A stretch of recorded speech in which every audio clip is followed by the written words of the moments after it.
The San Francisco Giants are going to the playoffs. That we know. It is still possible. It's just going to be a one-game situation for the Giants, and they could be done after that. But assuming they get in and they potentially have a deep run, what is that playoff roster going to look like? Are there going to be some players who have contributed this season who are going to be left off the postseason roster? So we get into that question and many more on today's Mailbag edition of the Locked On Giants podcast.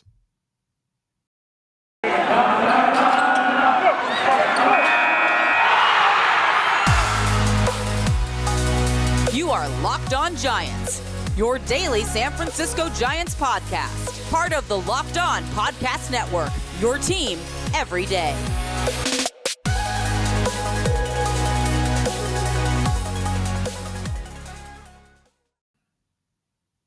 Hello and welcome to Locked On Giants Baseball, part of the Locked On Podcast Network, your team every day. My name is Ben Kaspick, and on this show we provide daily episodes Monday through Friday, talk about the San Francisco Giants in a way that's data-driven and rational, but also simple, passionate, and accessible to all. I'm a former contributor for the baseball statistics and analysis websites Beyond the Box Score and Rotographs. I've been podcasting about the Giants since 2015, and I'm a lifelong fan.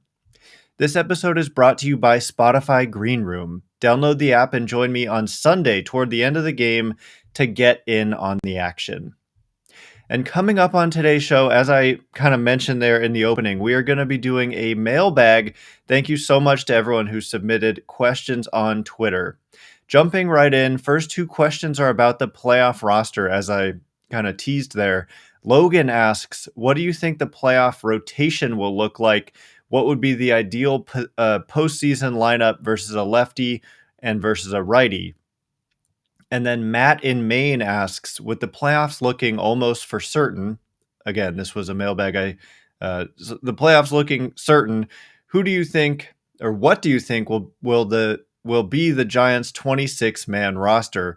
Or more specifically, what player has contributed but will not be on the 26-man roster? So these are a couple of interesting jumping off points for us to talk about. The number one thing that stands out to me at this moment is that currently the roster is at 28, let's not forget. And when the postseason comes around, you're looking at a 26-man roster. So I definitely think that some players who have contributed will end up being left off the roster. But let's first talk about a playoff rotation, because a number of people also asked about the Giants potentially going with a bullpen game in the playoffs. And it is a possibility if they get deeper into the, NLDS, NLCS, and potentially World Series. But I think that to start, the first question is, in the wildcard game, who's going to start that game? And as I have said before, I think it partially depends on, do they have to use some of their pitchers to try to get into, try to win the division? Because if it all comes down to the last weekend, which it very well might, they may just have to use Kevin Gausman and Logan Webb in those games trying to win the division. And then there's potentially a game 163, and then who pitches in that? And then there's potentially a wild card game. I think at this moment in time, they would probably go to Logan Webb if they had their choice of trying to win a must-win game. And then behind Webb, I do think Kevin Gausman is that number 2 guy in this rotation right now. And behind those two, I think it's Anthony DeSclafani, and then a healthy Alex Wood, who's coming back from COVID-19. I think he would be that number 4 starter. I don't have a ton of belief that Johnny Cueto is going to come back before the end of the season. And a 5-man rotation is not typical in the postseason. So I think that if Johnny Cueto is healthy, I just don't think he's going to be healthy. But if he is, the question is, would he even make a start, or do you kind of piggyback? Does he come out of the bullpen? I don't think he's actually comfortable coming out of the bullpen. So that would be interesting. He's potentially a guy who could be left off a playoff rotation, even if he's capable of pitching. That's maybe a little bit of a hot take. I'm not sure. I do think that a bullpen game would be a better strategy than just throwing out Johnny Cueto in a critical playoff game. So in terms of the ideal lineup versus a lefty and versus a righty, I mean, let's talk about a righty first, because that, most pitchers are right-handed. Although if you're facing the Dodgers, they've got, of course, Clayton Kershaw and Julio Urias, so a couple of lefties there. And then if you're in the wild card game, you're probably facing a righty if you're facing the Padres. If you're facing the Cardinals, also probably a right-handed pitcher, although they do have some lefties to throw at you. And then if it's the Reds, you're probably facing, I don't know, probably a righty. I was going to say Luis Castillo, but maybe Wade Miley starts that game. So it remains to be seen if you would be facing a lefty or a righty. But I think, in terms of the ideal lineup, it's pretty much what they've been able to throw out there lately. You've got Tommy La Stella and Brandon Belt in there at the top against a righty. Throw in Buster Posey in the middle of that lineup. Lamont Wood Jr., Kris Bryant, Brandon Crawford. I'd probably switch Brandon Crawford and Lamont Wade Jr. in that lineup and maybe have Lamont Wade Jr. at the top. But Wade Jr. has kind of been in a little bit of a funk lately. Hasn't been hitting home runs a lot lately. So I might switch Brandon Crawford and Wade Jr., but I do think Wade Jr. is in there.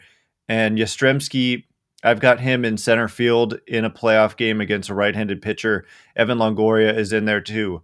And so according to, me, that would leave you with Longoria and Yastrzemski as your 8 or 7 and 8 hitters in the lineup, which I think would be really, really strong. I'd also maybe put Kris Bryant up a little bit, but lineup order doesn't matter as much as we think. So against a lefty, though, everything changes, and that's what the Giants have been able to do so effectively. I would have Darren Ruff in there for sure. Note that I didn't even mention Alex Dickerson as a possibility in that lineup against right-handed pitching. When you've got Longoria healthy, he's at third base, and then that puts Kris Bryant in the outfield, and then you've got Wade Jr. and Yastrzemski, so it kind of does take Alex Dickerson out of the equation. And so I think he's potentially a guy I'd like to have him on the bench. I'd probably prefer to have him on the bench over Steven Duggar, although Duggar provides that late inning defense and potentially base running. So it's kind of a question as to whether or not you'd want Duggar or Dickerson on your bench, but I don't think either of them cracks the starting lineup against a right-handed pitcher if everybody's healthy. So that's kind of our first, controversial spot on the roster, or spot that might, or that's up in the air and undecided at this point. But against a lefty, Darren Ruff has to be in there. Wilmer Flores or Donovan Solano could play second base for you. Longoria, of course, in there. I would like Crawford in there at shortstop, even against a lefty in the playoffs because of the defense. It's a question as to whether or not Brandon Belt starts against a lefty. I would lean towards yes, because of the defense and because I believe in the bat, whether or not it's a lefty or a righty. But that'll be an interesting position to watch. It's possible that Darren Ruff could play first base or Flores could play first base. And in left field, you could still have Kris Bryant. In center, you're probably going with Austin Slater, although that's not a guarantee. Although I would lean towards yes, they would do that. And then in right field, you're looking at that's actually a big question: is who would play right field against a left-handed pitcher. When I look at who is currently on the injured list, I don't see an obvious fit. So I don't actually remember off the top of my head. I think that you could potentially put Darren Ruff in like left field, start Brandon Belt, or you could have Flores at first base, Ruff in left, Bryant in right, and then Slater in center. So the point is they're going to be moving people around a lot. There's definitely like Thairo Estrada. I didn't mention his name. He's a guy who definitely has contributed but could be left off. As I mentioned, Steven Duggar. So there are some potential guys who could not make it, but we shall see. We shall see, and that's the beauty of it. The Giants are going to the playoffs, so we're going to find out. But for me, hopefully that answered your question to an extent. It's hard to say with this team. There's so many different moving parts. So coming up next, more questions and answers. But first, Did you know that Built Bar has so many delicious flavors? There's really something for everyone. When you talk to a Built Bar fan, they're definitely passionate about their favorites. We have a Locked On group chat, and we spend like 90% of our time discussing Built Bar. That's just how much we are fans of Built Bars.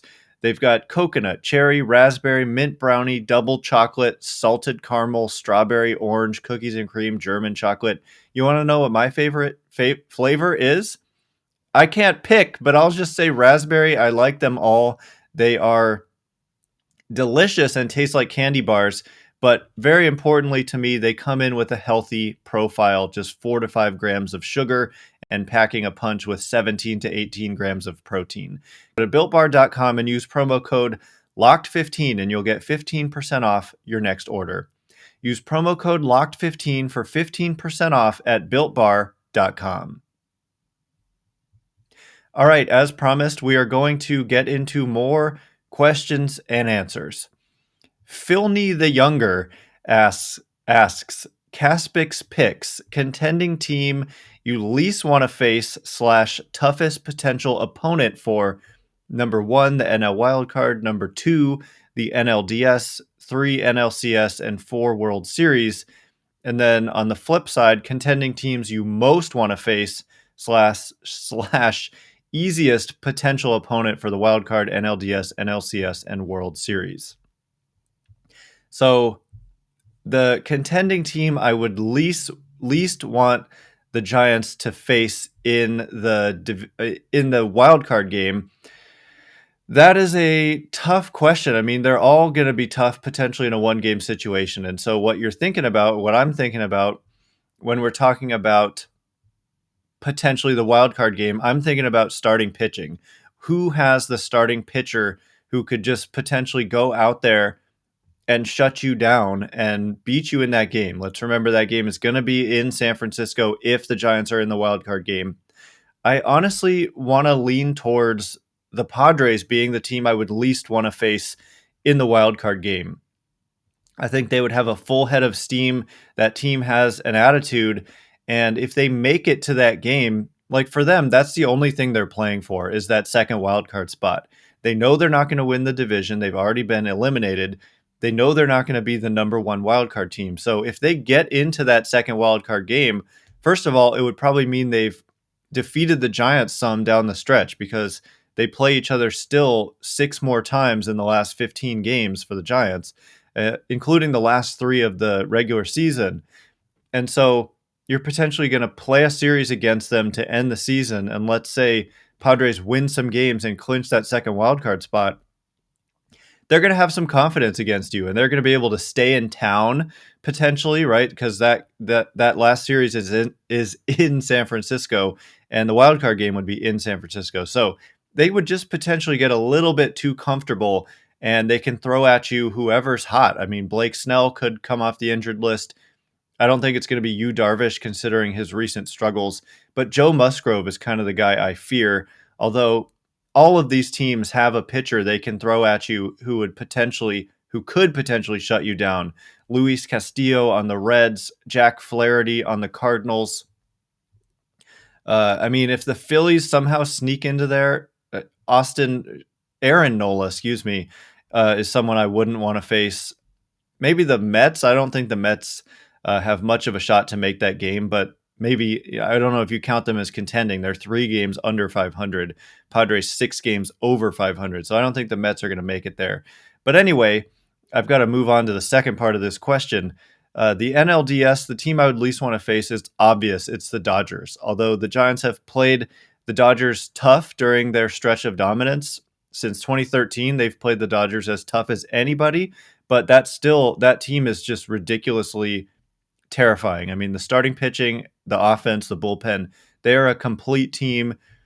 Any other year, we would still just be considering this a dominant Dodgers team. The only reason some people consider this like a quote-unquote disappointing year for the Dodgers is because the Giants are having this unbelievable season. But as great as the Giants season has been, the Dodgers are right there 1 game back. So they're easily the team I would least want to face at any point, although the fan side of me, like, it would potentially be a lot of fun. And especially if you can beat that team, the Giants would be riding a huge wave of momentum.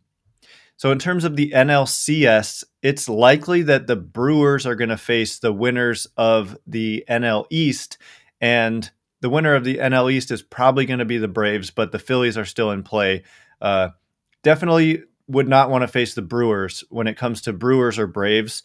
Brewers starting pitching is just scary, and we saw it. Corbin Burns, Brandon Woodruff, Freddie Peralta, and then Josh Hader and Devin Williams. Those guys are going to throw like 90% of the innings for the Brewers in the playoffs. That team could easily win the World Series on the back of their starting pitching. So they're the team I would at least want to face there.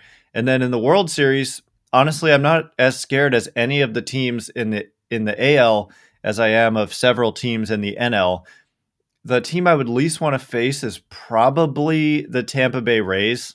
Honestly, they have the best record in the American League. There's quite a few scary teams, but what scares me about the Rays is that they're going to manage their roster really, really efficiently. They're going to get matchups. They're kind of like the Giants in a lot of ways. They get the most out of their players. They're super athletic. They play defense and they run the bases well. That's not necessarily like the Giants, but just in the sense that they get the most out of their players. Honestly, they might not be the team that scares me the most, but I would not feel great about a potential matchup with the Tampa Bay Rays. Now, quickly, just running through the teams I would most want to face, we'll say, I don't know, the Phillies or the Mets in the wild card game. In the NLDS, you could still potentially face the Phillies, like if they win the East and then somehow beat the Brewers. So I'll say the Phillies would be the team I would most want to face in that NL. Oh, that would be the NLCS. I guess in the NLDS, best case scenario, you win the division, Dodgers go to the wild card game and lose to a team like, I don't know, the Cardinals. If you're facing the Cardinals in the NLDS, that would be great. And then we'll say Phillies, NLCS. And in the World Series, I don't know, the A's maybe, or yeah, probably the A's. Giants have done well against the A's this season. A's are still in play in that wild card game, so they could potentially be a team that does go to the World Series. So that was kind of a long answer to that question. And the next question comes from Saber Filer, I think I'm saying that right, who says, anyone thinking that if it works out, it might be in the Giants' best interest to win the division, but let the Brewers have the best record. Dodgers would have to win the wild card game, then Brewers and Dodgers beat each other up for 5 games before winner faces Giants in NLCS. And yes, the thing is, though, you can't let another team have the best record. And given where the standings are at this moment in time, it's very unlikely. Giants have 95 wins, Brewers only have 89. And so for the Giants to win the division, meaning hold off the Dodgers, yet somehow be overtaken by the Brewers, it's almost impossible to envision that scenario. Although I like your thinking, it would be potentially advantageous, and I've talked about this before actually, that having the best record means, like, if the Giants win the division, they're very likely to also have the best record in the league, which would mean they would have to face the wild card winner, which very likely could be the Dodgers. And so, yeah, it would be ideal if you didn't have to face the Dodgers in the NLDS, and this would be a way to avoid it. But I think best case scenario, you finish with the best record, you win the division, Dodgers go to the wild card game, and then they lose, and then you end up facing a team like potentially the Cardinals or the Reds. I think that would be the Giants' best case scenario. Although, again, part of me hopes for facing the Dodgers in the playoffs for the first time ever and beating them, because I think that would just be obviously a lot of fun. So coming up next, more questions and answers. But first, we're back and better than ever. All eyes are on the gridiron as teams are back to start another football season. As always, BetOnline is your number one spot for all the pro and college football action this season. With a new updated site and interface, even more odds, props, and contests, BetOnline.ag continues to be the number one source for everything football. Head to the website or use your mobile device to sign up today to receive your 100% welcome bonus. That's double your initial deposit just for signing up. Don't forget to use promo code NFL100. From football, basketball, boxing, right to your favorite Vegas casino games, and don't forget about baseball, don't wait to take advantage of all the amazing offers available for the 2021 season. Bet online, the fastest and easiest way to bet on all your favorite sports. Bet online, your online sportsbook experts, promo code Locked On. Does this sound familiar? You've got one device that lets you catch the game live, another that lets you stream your favorite shows, you're watching sports highlights on your phone, and you've got your neighbor's best friends log in for the good stuff.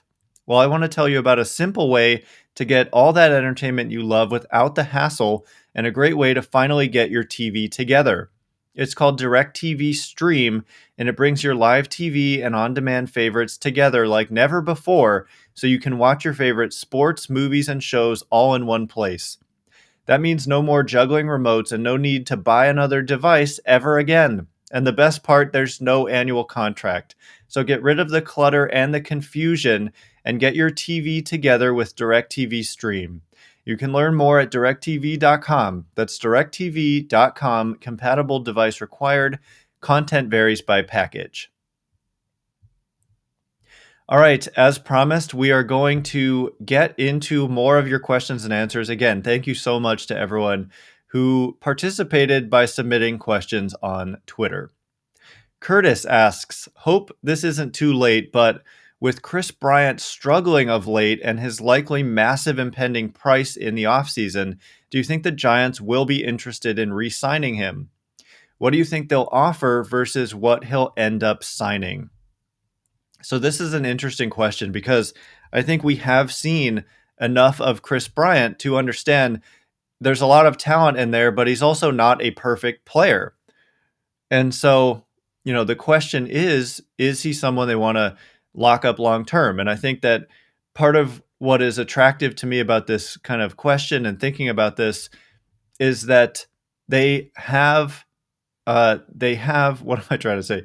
They have flexibility, right? They have roster flexibility and financial flexibility, and that's what it's all about. And so I kind of like that they haven't yet committed themselves to Kris Bryant or really to anybody else besides, Brandon Crawford. They signed him to that short-term extension. We're talking about just a 2-year extension for Brandon Crawford that he signed this offseason.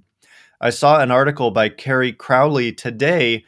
I didn't yet read it, but it was about Brandon Belt. He talked to Brandon Belt, and Belt basically said that he wants to remain a Giant. And so Brandon Belt is a guy for me, like Crawford, I would like to see them lock up for a short-term extension. But obviously your question is about Kris Bryant. And for me, he is a guy that they're going to be interested in bringing back. Also a lot of talent that's going to be out there in free agency this year. We're talking Carlos Correa is out there. Marcus Semien, who's having a monster season, is out there. Trevor Story is out there. Max Scherzer, potentially a free agent. Clayton Kershaw. So there's a lot of talent that's going to reach free agency this year. Kris Bryant is among them, but I don't think they want to force themselves into a position where he is the guy. I think they want to they're probably interested in bringing him back on their terms.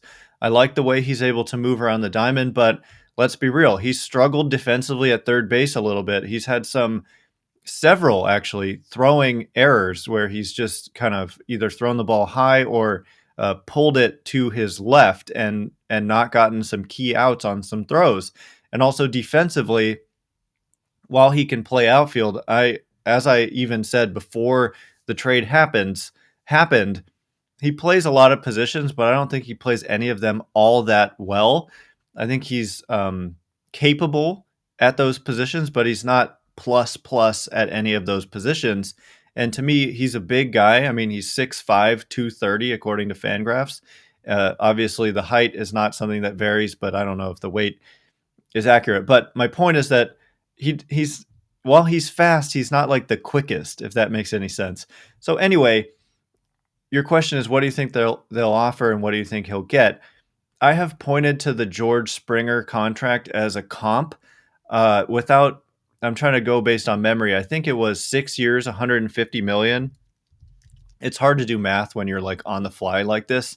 So I'm pulling up George Springer's contract. My internet, for whatever reason, has been extremely slow lately, even though, never mind.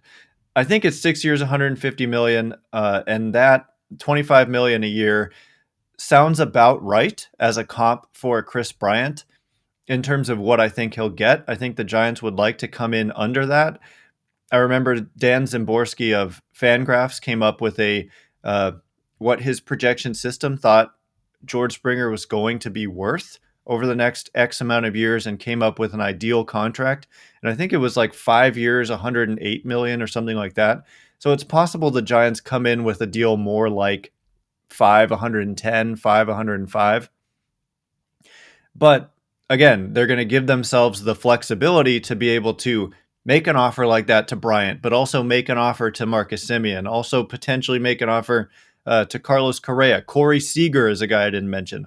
All of these guys are going to be free agents. So it's great that the Giants have flexibility, but it's also, again, like this offseason is going to be, they're potentially going to have to fill out their entire starting rotation. Besides Logan Webb, Gosman, DeSclafani, Wood, Cueto, all set to reach free agency. So they're going to have a lot to do. I know your question was just about Bryant, but that's kind of the context for me when we talk about Bryant.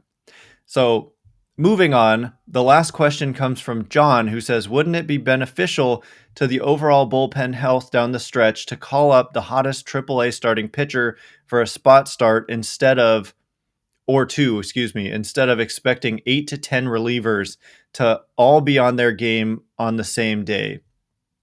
So there are a number of points here that I want to get into really quick about this question. It's a super relevant question because the Giants are going with lately 2 bullpen games to fill in for Alex Wood and Johnny Cueto.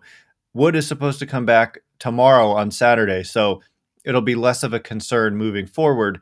But the idea that this is a common argument against bullpen games is that you're relying on 8 to 10 whatever relievers to be on the same day. I think that that's actually nonsense because the beauty of a bullpen game is that if somebody isn't on, you just take them out right away. And you're not kind of forced into a position where you have to go with someone who's struggling. I think it's almost more of a risk with a starting pitcher because you're planning to rely on that guy to give you 5, 6, 7 innings. And if he's not on, they still kind of stick with them because they need them to get through that game. Whereas with the bullpen game, like we saw in the last bullpen game for the Giants, I think Dominic Leone left with runners on the corners and nobody in, and they went and made a move and brought in Harleen Garcia. It didn't happen to work out because Garcia wasn't on, but that's just one guy. And I get Dominic Leone also wasn't on, but it's not that you're relying on every single guy to be on. You can kind of ride the hot hand, and that's what they do. And that's why I think it has actually generally worked out pretty well. The Giants have been able to cover those innings. I think that just going with some minor leaguer who's unlikely to be able to pitch well in the major leagues, and plus you have to make a roster spot for that player. You can't just call up any old player. If they're not on the 40-man roster, you have to add them, which means you have to take somebody off. So there are consequences to making moves like that. I think the bullpen game thing has worked out pretty well for the Giants. Only a couple of times did it not, but a few times it was brilliant, and they allowed 1 run, 2 hits. They've had some great success with it. So that's kind of my take on that. And that is all the time we have for today. So thank you so much to everyone who submitted questions. Once again, my name is Ben Kaspick. You can follow me on Twitter at Ben Kaspick. And if you like this show, please consider rating it or leaving a review. It helps me out so much. So thank you in advance. And thank you to everyone who's done so already. Giants will be taking on the Braves this weekend. So on Monday, we'll be back with 3 things we learned this weekend. 15 games remaining for the Giants, so it's seriously crunch time. So I hope to see you down the stretch here. Once again, we do Monday through Friday podcasts all year long. So I hope to see you next week. Anyway, thank you so much for listening. I can't wait to be with you again on Monday. You are now Locked On Giants.